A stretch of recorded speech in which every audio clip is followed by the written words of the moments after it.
NCPയുടെ സംസ്ഥാനത്തെ ഏക മന്ത്രി AK ശശീന്ദ്രനാണ്.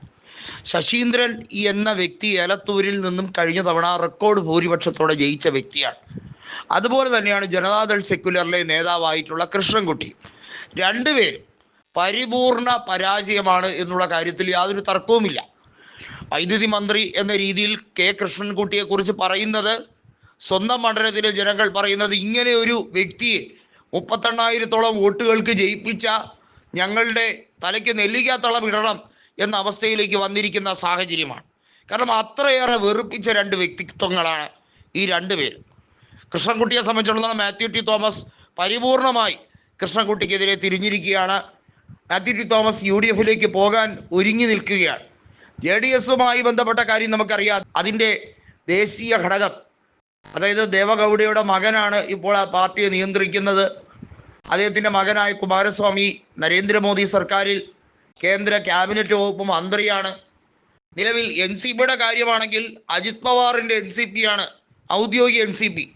അജിത് പവാറിൻ്റെ കൂടെ ചേരാത്ത പക്ഷം AK ശശീന്ദ്രനെ പരിപൂർണമായി ഒഴിവാക്കാൻ വേണ്ടിയുള്ള നീക്കമാണെങ്കിൽ പോലും പിണറായിയുടെ താല്പര്യത്തിൻ്റെ പുറത്താണ് AK ശശീന്ദ്രനും കൃഷ്ണൻകുട്ടിയും മുന്നോട്ട് പോകുന്നത്.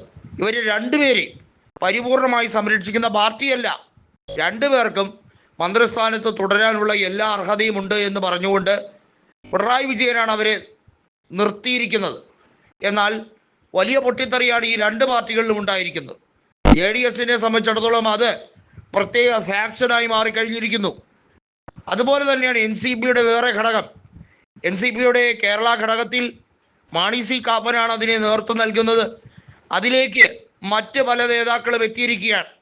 NCPയുടെ പരിപൂർണമായ പരാജയത്തിലേക്കാണ് ഇപ്പോൾ ഇടതുപക്ഷത്തിനോടൊപ്പം നിൽക്കുന്നതിൻ്റെ ഭാഗമായി AK ശശീന്ദ്രനും ടീമിനും ഇപ്പോൾ അഭിമുഖീകരിക്കേണ്ടി വന്നിരിക്കുന്നതെന്ന് വ്യക്തമാകുന്ന റിപ്പോർട്ടുകളാണ് പുറത്തു വരുന്നത്.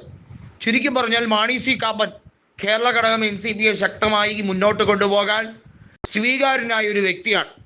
നമുക്കറിയാം, മാണി C കാപ്പൻ ഇടതുപക്ഷത്തിൻ്റെ ഭാഗമായി നിന്നുകൊണ്ടാണ് പാലായിൽ 2019 നിയമസഭാ ഉപതെരഞ്ഞെടുപ്പിൽ 2943 വോട്ടുകൾക്ക് ജോസ് ടോം പുലിക്കുന്നേൽ എന്ന കേരള കോൺഗ്രസ് മാണി വിഭാഗം സ്ഥാനാർത്ഥിയെ പരാജയപ്പെടുത്തി ആദ്യമായി MLA ആകുന്നത്.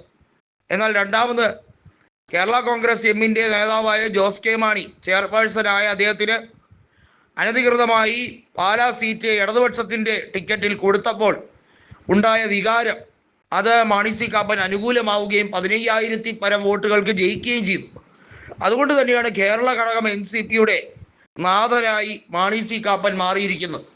അതുപോലെ തന്നെയാണ് കേരള ഘടകം ജനതാദൾ സെക്യുലറിൻ്റെ നാഥനായി മാത്യു ടി തോമസും മാറിക്കഴിഞ്ഞിരിക്കുന്നത്.